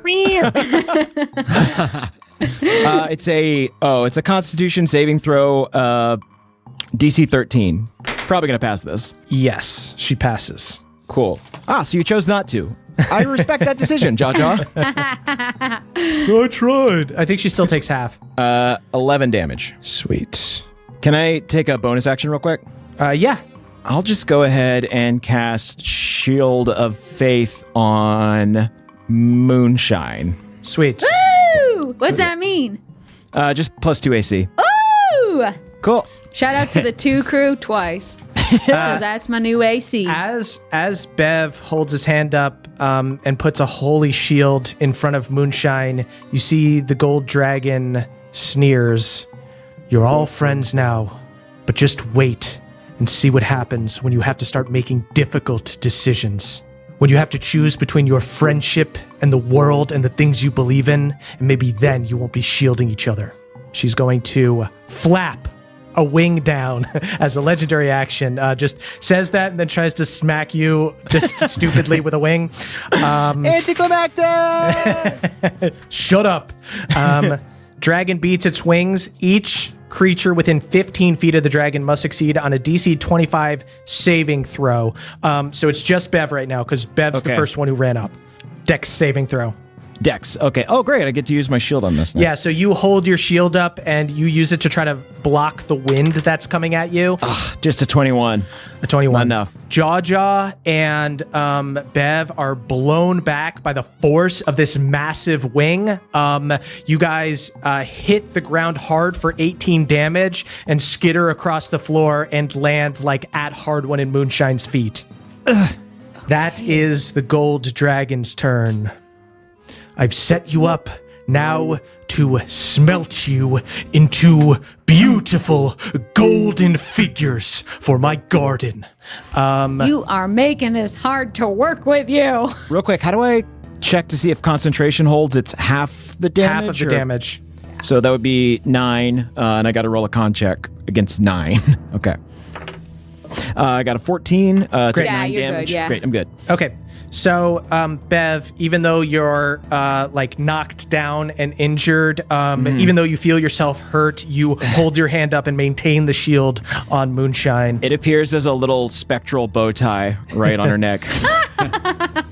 Bev, this is stylish. Then Tulane is first going to use her frightful presence. Everybody go ahead and give me a wisdom saving throw. With You guys advantage are because near of Hero's Bev. Feast. Yeah. Oh shit, you guys are immune to fear. Is it When immune you or is have, It might be let's immune. see, a creature is cured of all diseases and poison becomes, none of us even need to roll because we are immune to being frightened. Yes. Wow, awesome. Fucking still Honestly? thinking about that breakfast. Yeah. We all burp up a little bit of breakfast burrito. Sulfur, baby. I feel just like safe, all the beans swirling inside me. The power of friendship saves you once again. Bev keeps the shield going. You guys all burp and are reminded of the delicious Heroes Feast that Moonshine prepared this morning. And your resolve is steeled, and you are not frightened. But everybody go ahead and give me a dexterity saving throw as she lets out a breath of fire onto all of you. For Moonshine, that is going to be a 20. I got a 23. The dirty 20 for me as well. Do we get to add anything for Beverly for the dex save? +5. Oh, then I got a 28. Okay. If you're within 10 feet of me. Pawpaw got a 25. Okay. Pawpaw and Hardwon are able to kind of roll out of the way. I'll even say Pawpaw jumps up and tackles Hardwon as the breath is coming. Thank you for always being there for me, my possum brother. Ooh, it is actually fire damage. So, Bev, you are resistant. Everyone takes 34, except for Moonshine, who takes 67. 67. Jaja's down. You guys see Jaja disappears out of existence. My son! Wow. My sweet, strong son! You killed one of your kind, huh? A better Mad fate. at him. Yeah. Okay. First off, I just want to ask you real quick. What is this, a prison? Is this such a prison? Y'all, like, this plane? I'm genuinely asking because I'm curious, because what you're saying makes me feel a little bit sad. And so I want to understand, is this demi-plane? Is this a prison? Yes, the dragons. Is it a prison because you don't have access to a world where you can eat small folk? Or is there literally, if you fly in a certain direction, you can reach the edge of this world? Melora gave me a choice, and I sided with the dragons, and I was banished here. What was the choice she gave you?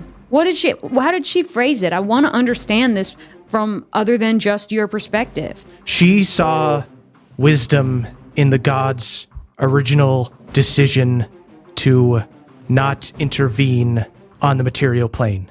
To not intervene, And I saw to it differently. save. I think we should use our powers for good. So you got banished because you tried to fight the humans for the sake of the dragons. She nods. Okay, well, this is only going to hurt if you insist on continuing to fight us. And I touch her and I cast Contagion. Oh. So she's going to need to do it at the end of each of her turns. So she automatically gets the which disease do you want to do? I'm gonna do flesh rot. You see, I mean, like, there is like a temptation to do something really personal and make it her so that she can't fly. But if she insists on fighting us, we're gonna need all the help we can get. So if you're doing flesh rot, yeah, you see her scales begin to dull as this strange film develops over her. What have you done? What have you done to me? The beauty of the gold dragon. if you insist upon fighting us, this will get worse and worse until it starts to hurt. At the end of your turn. And I'm not going to spores her.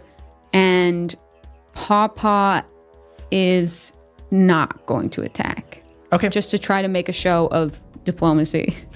She is going to use a legendary action to take a tail attack on you, Moonshine. That hits. That's a 31 to hit. 19 damage to you, Moonshine. You are walloped in the stomach with this tail. That is Hardwin's turn. Strange, because what I did to you, I can just at a moment's notice undo, but I don't think you're going to give me those hit points back, You're just like the others who came before. You're here for my heart. We're here for your help. Ooh, I like that. We're not just trying to use you for your heart. We all understand that you made hard decisions and you think that we haven't been put to the test, but this guy fought his dad. This elf right here killed her fucking aunt. I lost my girlfriend. She's got a new boyfriend in heaven, by the way, so that fucking hurts. I'm just saying we've been put through the ringer and we're still trying to save the world. If you're going to try to fight us, we're going to fight you.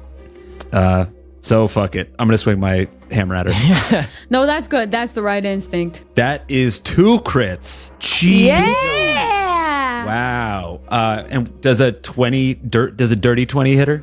A dirty 20 does not hit her. Okay. So Wow, look at that. 67 damage. And I get to roll 2 more times because of great weapon. Oh God, because of great weapons fighting. Wait, weapon master. Great weapons fighting. Wait, weapon master. What happens if I crit again? I think Good it's Lord. the language of Great Weapon Master is that it's as a bonus action. Yeah, so you get another, yeah. So I'm saying like you only get one. I think they do so you that. should just So do it your crit happened. damage, yeah. Yeah. 59 damage. Ooh. And then the dwarf daddies. Right, she'll make a wisdom saving throw. I invited them to the party. Are we still being quiet? Are we still thinking this might be No, party's out. The party's on. Party's over. Party's over, everyone. Everybody go home. She is going to make a wisdom saving throw. She got only a 14. DC on it is 15, so she fails. Wow. She will take your, it's like 5d8. Yeah, Okay. and that's 32. Okay, she'll have it. Burn a legendary resistance. And Yes! succeed. Yes! Thank you, God! God is good, Melora. I just saw you. I just saw you in this woman's pain. Yeah, hard one. You see, as you make this plea to her, you see she is affected by it, but it just angers her and she sneers, and you wind up and you swing into her with all the might and the resolve of the heroes of Bohemia, and do quite a bit of damage to her. She is going to go ahead and once again do another wing attack. So this is only going to affect Hard One and Moonshine, because you guys are up close. So she bats her wings at you guys. Go ahead and give me a dex saving throw. Ooh, yeah. 27. Do we get Bev's aura? No, because he's back. Okay. He is not gone since he got knocked back. 15. Oh, then, without Bev's aura, I got a 22. Okay. Both of you guys are blown back and knocked prone. And you guys both take 16 damage. Okay. And you guys crash on the floor next to Bev Oh, gosh. as this giant gold dragon begins flying up in the air. That is Balnor's turn. Murph, real quick, I just want to let you know I rolled Constitution on that last hit I took, and Shield of Faith did drop, Got unfortunately. it. Okay. So you guys see the My bow shield. tie disappears. You guys Yeah. see the shield in front of Moonshine disappears. Your greatest indignity yet, lady. She goes, "See, your friends will fail you." You've got no taste. Your paintings are tacky. Your mural sucks. How dare you!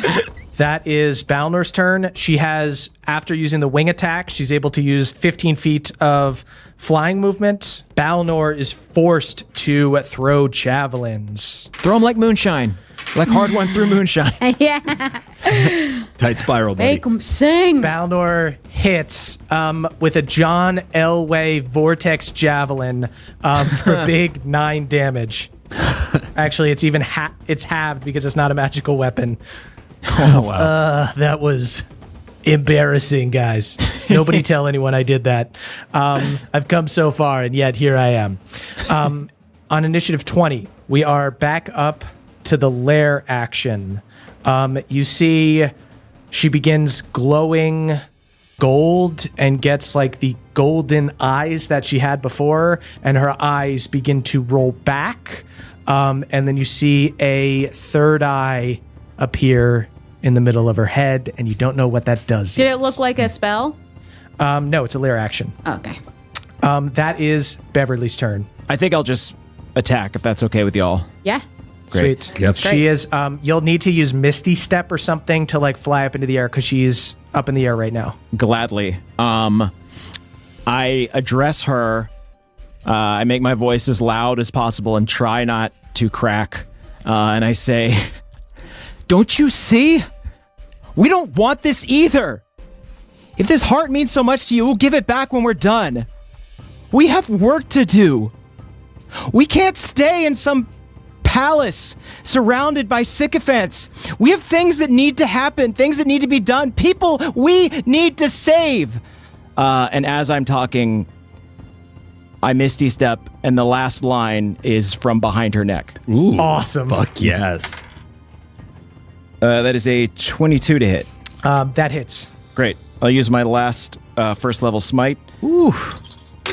29 on the first hit. Sweet. Yeah, you stab in with this first hit. Divine Smite, send a shock of radiant energy through her. She roars in fury, and she goes, "You wish to borrow a divine heart, and what would all of you do when you had this power? Do you think you would stay friends? Do you think you wouldn't change? That everything would stay the same? That you could You can change for the better.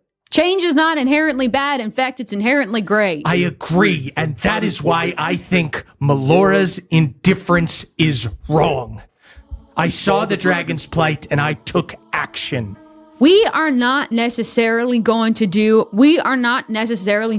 precisely what Melora did. We did not represent whatever she does or whatever she did to you in the past. We are going to make our own decisions and decide what is right to do with this. All we know right now is the only course of action is just getting rid of Theala. We've got a lot in common with you. Yeah. You saw the plight of the dragons and you made a choice to defend them. We see the plight of our people, us small folk, and we want to defend them. Guys, go ahead and give me a group persuasion check. Ooh. Who's got the best persuasion? I'm +2. I got +11, and I'm whispering right in her ear. Okay, I'm going to say her DC on most things is 24. This isn't with advantage. You guys are in the middle of this battle. Tensions are super high. She is starting to get injured, so she's not near dead, but like you guys are proving yourselves pretty capable. Bev stabs into her. Hard One and Moonshine plead with her. Go ahead and make a persuasion check with disadvantage, but canceled out regular because you guys are all giving each other the help action. Y'all cool with me rolling this? Yeah, you have the best persuasion. That's a 22. Yikes. Okay. You see that you, Bev, It's fine, you're it's fine. up by her face and she's letting out these big golden tears, but she's just like, in fury. I am the one who changed. I changed. She stayed the same. Bev, you can take your second attack if you would like. I don't. Okay. So you're gonna, do you want to like hang on to her? Yeah. Okay. I want to hang on and just kind of like keep gripping her, almost as if I'm like hugging her. I'm like maybe even like stroking her carapace a little bit. Okay. It's okay. She starts bucking, trying to get you. Not your fault. It's not your fault. Go Will Hunting. Hey, wait, Balnor, you haven't given a speech yet. You have the floor. Here's the thing. I was asleep for a lot of the stuff that was happening, and I'm baffled right now. Is this... She's crying, but she's bad. What is... Yeah. Where are we at here? You know It's what? a bad cocktail hour for sure. I think while we're bringing out all our heavy hitters, Papa, take the floor Whoa. Yeah. You ready to litigate? Litigate. For us. I never thought about it that way. My eyes are welling up. My throat is like closing with emotion.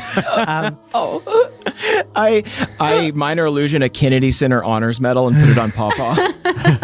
Here's what I'm going to allow. I'm going to say mangy little Pawpaw who took damage from the dragon weapon. Pawpaw's like on death's door. He's like breathing super heavy, scrambles up to Moonshine's side. You guys are all standing together in your resolve.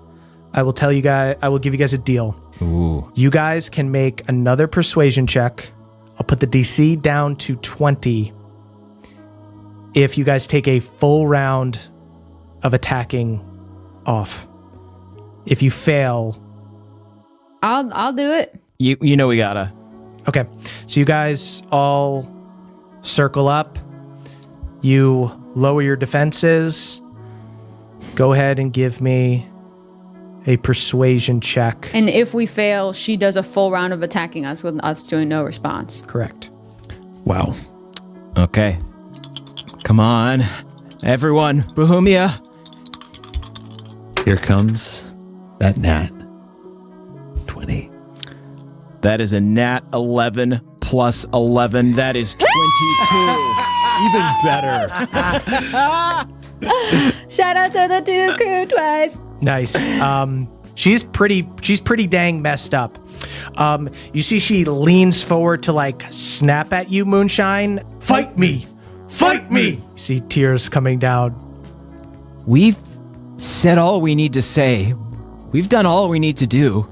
Yeah, I guess at this point, saving Bohemia is on your shoulders, because either you help us or you defeat us, the last hope of Bohemia. So if you really want to choose this moment to finalize your grievances against Melora, maybe you have the perfect opportunity. We're not going to fight you. Fiala's our enemy. You see she just collapses in a big heap of dragon and just begins crying.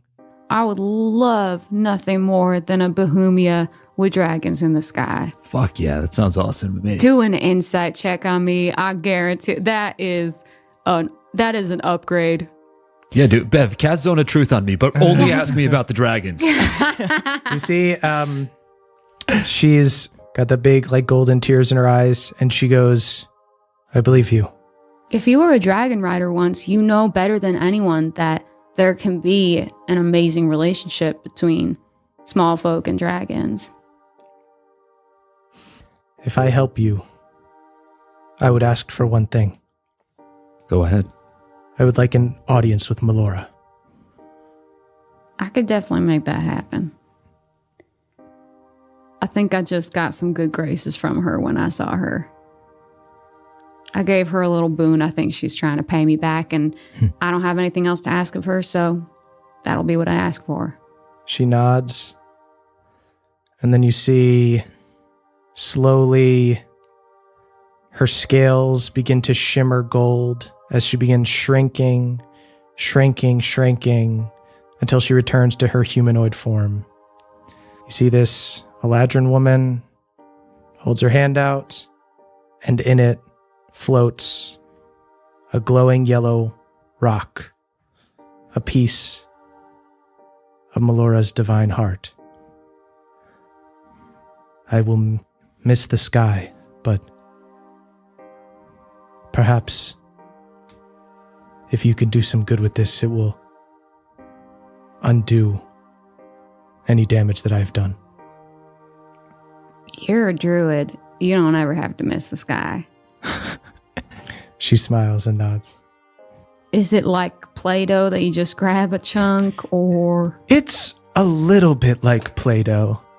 Oh. Honestly, it's kind of just something intuitive. If all three of you were to touch it and felt your true intentions. All right, y'all, should we one big touch hands? One big touch hands? I've been waiting. Paw, get your paw in here. Can we get Papa's paw in there? Do you guys want Papa to go in there? I mean, for me, my Yes. stand-in, he is the most noble of creature I've ever met. Sweet. He's fighting shoulder to shoulder with us. Cece, you guys reach out and touch the divine heart. Papa reaches out and touches the divine heart. Wreck a little possum hand. And Balnor reaches in to touch the divine heart. Moonshine, in this moment, what are you thinking? I'm thinking, Melora, we're going to take a bit off your plate, and Bohemia, we are going to fill your skies with super nice dragons. You guys see part of the divine heart breaks off and goes into Moonshine, and Moonshine glows with a golden glow. What is Beverly thinking right now? Beverly thinks about his friends, his parents, Erlen, but more so he thinks about all of Bohemia and the scars that Theala has left in it. And he thinks about healing those scars, and he touches the heart. You see another piece of it breaks off and fills Beverly with golden energy. Hard one. What do you think in this moment? Hard One thinks about the family that he chose, his brothers and sisters standing next to him. He thinks about the adventurers that came before them and the choices that they made that fucked up the world. And he thinks, no matter what happens, I'm just going to remember this moment and know that we all went into this with the best intentions, and no matter what anybody chooses from now on, it's with love in their heart. And then I'm going to wink at Paw and tell him not to tell Caw. Hard One, you are filled with golden energy. Paw is filled with golden energy. Balnor is filled with golden energy. You guys all stand together, glowing gold, as the band of boobs have become titans of Bohemia, and that's where we'll end our session. Fuck yeah. Thank you, Daddy. Yes. Thank you, Daddy. The titular titans. Titular Titans. Sweet, Damn. guys. That feels good. Wow. Wow. I just want to say for the record, I didn't know we were doing speeches at the end when we got our divine hearts. And I feel like mine, I was just like, oh, okay, this is the end. Everyone else got a moment to think of their great speeches. So, you know. Murph went to you first because he knows you're better on your feet. just You and shows- I actually went out. It just shows a level Murph of and I had a trust. Zoom dinner. Yeah. We went out to a Zoom dinner last night and we wrote mine. Yeah, I sent Murph a Google Doc, and he gave me I'm some just saying, notes I on didn't have the mine. benefit of a minute's breath to do you wanna concoct go my now? perfect. Malora, we're gonna help you in Bohemia. We're gonna fill your sky with super nice dragons. Fuck, I did it again. Fuck, shit. That means it was perfect the first time. Sweet. Thank you guys so much for listening. We'll be back next week with another episode. In the meantime, you can head on over to our Patreon if you want to listen to the after show, patreon.com/NADPOD. That's NADDPOD. On the after show, will you tell us what Papa was thinking when he took his divine heart? And why Balnor. not? Yeah. And Balnor. Yeah, For sure. We got 2 more speeches on the Yeah, 2 short more rest, speeches don't on the you short worry. rest. Wow, and they're going to have the benefit of even more time to think of good speeches. Oh my Laura, gosh. I will take this off you and fill your sky with... Fuck. Well, but see, too much time, and then there's the speech can't rise to the Yeah, occasion. absolutely. Yeah, it feels inauthentic. Absolutely. Anybody have anything to plug? This show. This show. I'll plug the next Watch 4 NADPOD, guys. episodes. Or listen to NADPOD. Yeah, Tune into NADPOD. It's getting real fun. definitely. You guys should check out NADPOD. I will plug an adjacent property to NADPOD, which is the NADPOD P.O. Box. Quick point of warning, I guess, a housekeeping note. Due to the state of things, we would ask maybe not to send anything to the P.O. Box until the pandemic is in a better spot and some of the restrictions have been lifted. But we did have a big backlog of gifts that were sent to us in better times, I'll say. So I will read out some shout outs from some fine folks that sent us things. Great. So we got a save the date and a lovely letter from Elena and Jonah, who are getting married in Milwaukee. Also, Cool, we'll a be very there. cute drawing of Fungal Pawpaw. We're wishing the very best, and we will be there in person to wish you the very best. Shows are going to be a little late because we've got a just jam-packed wedding schedule for this summer. We got some nice tiny little sketches from 16-Bit Boy. Megan sent us a Final Fantasy VII D&D mashup tee specifically for Murph. I was Ooh, about to hell try yeah. it on, then I saw that the note said it was for Murph, so Sorry, bud. have at it, so my you man. still tried it on? I did, and I'm sorry it's a little sweaty. I wore You a slept in lot of it. deodorant to make sure that it didn't get sweaty. And that's I even did worse. it's all caked in there now. I'm so sorry. Yikes. Sam K sent us heartfelt notes. Also, a custom engraved shout out to the 2 Crew dice. So cool. That thing ruled. I They're saw that. customized. That's awesome. It's so cool. Mine says arguably lucky on the 1, which is so good. And I actually rolled that dice for that last persuasion check against the glittering lady. So thank you very much, Sam K, for saving the day. Indeed. They also sent us a painted portrait of Moonshine blowing her spores. Yeah, baby. And they're also spores. working on a NADPOD musical, apparently. You can follow them Amazing. at Sam_Canyon on Twitter and Insta for more information there. Just a few more. Let's see. Justin S. sent us a custom one-shot called Hidden Heroes of the Awakened Woods. Justin makes one-shots in their spare time. You can check them out, spacedaddygames.com for more of their work. This is great. Sam from Texas sent us the complete Blu-ray box set of The Legend of Korra and Avatar: The Last Airbender. Yeah, baby. Thank you. I think a show we can all agree is one of the titans of media, just Indeed. beloved by everyone. So we're very excited to all watch that together. And last but certainly not least, Ariel sent us a Pawpaw cross stitch that says "Every it's day so I'm scrambling." sweet. Aw. It's so cute and so sweet. It's awesome. It's great. But yes, thank you all so much. I'll have more to shout out next time. But thank you so much for these gifts. It's really nice to be given kindness from afar, especially in these trying times. Yeah. Thank y'all. We love you. Jake, you got anything? I'll replug this show if anybody forgot Yeah. the earlier Yeah, plug. yeah. You should really just check out NADPOD. Start listening to NADPOD. www.nadpod.com. That's Couldn't 1D. recommend NADPOD enough. Yeah. NADPOHD.com. Yes. That's our show, NADPOD. Awesome. Thanks, guys. We har. And you can follow us on Twitter. At CHMurph is me. At Caldy is Caldwell. At Eaxford is Emily. And at Jake Horwitz is Jake. And you can tweet about the show using hashtag NADPOD. That's NADDPOD. We are the youth of the nation. We are. These remote ones are.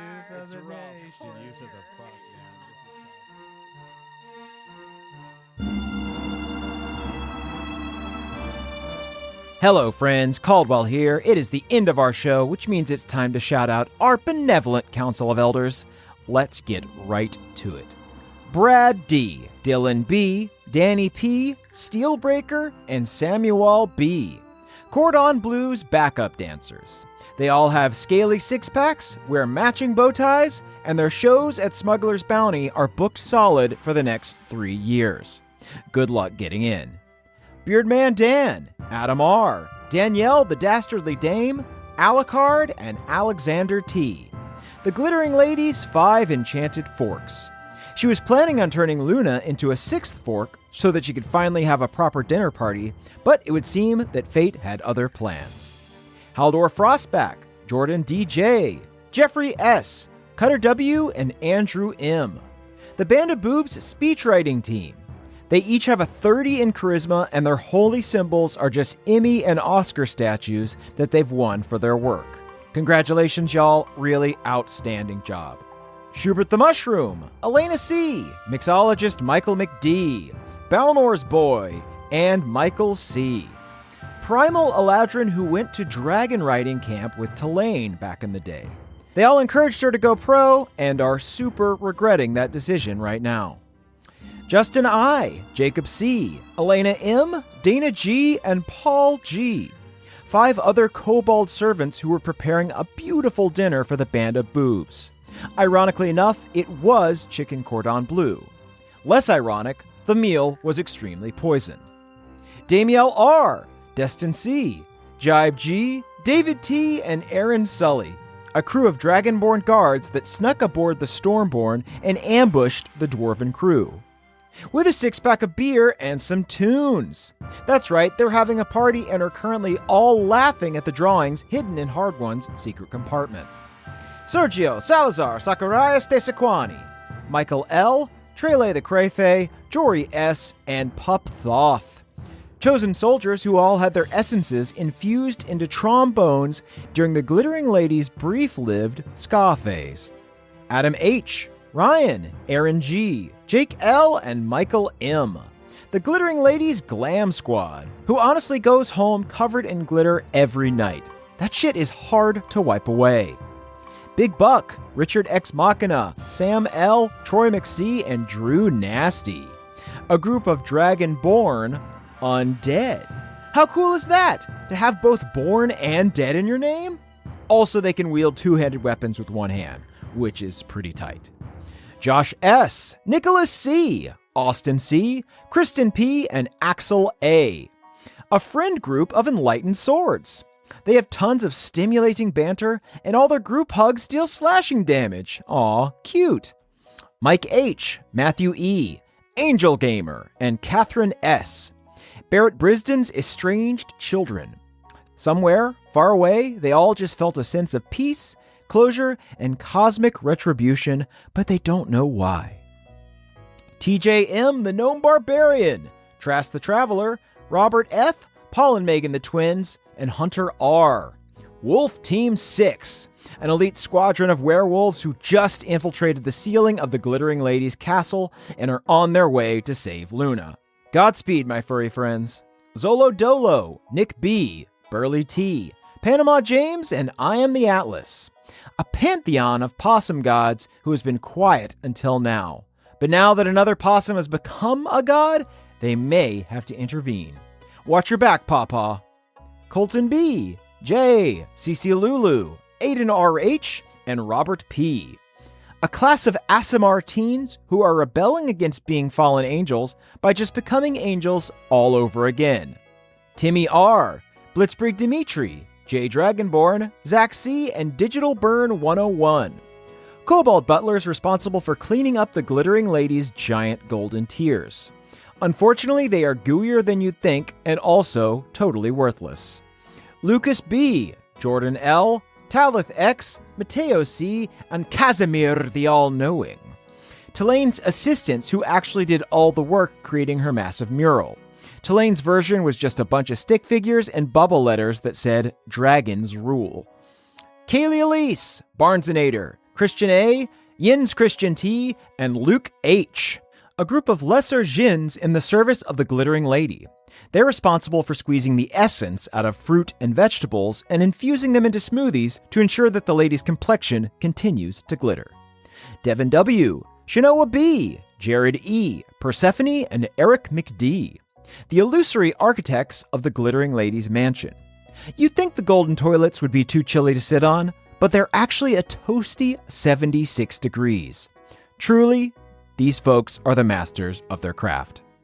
Reese and S, Eric and Andrea B, Jay Parker, Jonathan O, and Austin M.R. A group of pacifist bullywugs known as the Peace Frogs. Legend says that they are the only people in all of Bohemia that actually know how to make a proper peace sign. Stephen C, Maxwell C, Mike K, Omri M, and Callum L. Elven co-workers who responsibly self-quarantined to avoid spreading pestilence. Now they have all their meetings through a mythical teleconferencing device known as Skype. Scott D, Nothor the Prodigy Ranger, Mikonji, Dan, and the Red Rain. A group of mermaid scouts known as the Aquamarine Teens. They keep doing their best to spread the organization, but it's a bit tricky because of how soggy their handbook gets. Richard C, Karen T, Curtis S, Nathaniel P, and Nikki W. A group of sentient toasters who are part of the Glittering Ladies Horde. They aren't great at music, but they put out some Cobb-level improv. Andrew B, Christopher B, Nicholas P, Kevin M, and Rahul N. Cordon Blue's team of gold polishers. And this is only the team for when he's in his tiny kobold form. There's about 40 more when he grows to 8 feet tall. Maribel, the kitty morphing gnome, Joe McGee, Meta Amps, Atticus C, and Amy W. Briston's team of angels who tried to attack the Glittering Lady. They are now a paintbrush, a Roomba, a pair of clogs, a Dutch oven, and an ashtray, respectively. Grace G, Eric G, Michelle O, Gage M, and #1 Beverlyn fan, Jen R. Pendergreen's physical therapist. Turns out he pulled his back, tore a hamstring, dislocated his shoulders, and fractured his skull, not at a demolition derby, but by freaking out too hard on his Bowflex. Lance, Feldanis, Gone Off, I'm Hopeless, and Dave H. Kaka's bird friends. Kaka is admired and revered by his friends because he is so well cared for by his noble owner. But don't worry, my feathered friends, Hard One will adopt you too. Run right now. Redneck Ruff, Christian S, Jack L, Nick A, and YGrek32. Pot Elementals. Kind of like air elementals, but like super dank. Fucking head high, mad kind of herb. Authentic ganja from a doobie, man. Ha ha. Smells like cinnamon, my dude. All right. Michael K. M, Tingle the Bard, Kelvin Noodles, and Esme M. The 4 biggest flowers growing out of Beverly's feet. Are you surprised he named them? You really shouldn't be. And that's all our shout-outs for this week. Thank you all so much for listening. We will see you soon. Bye! That was a HeadGum podcast.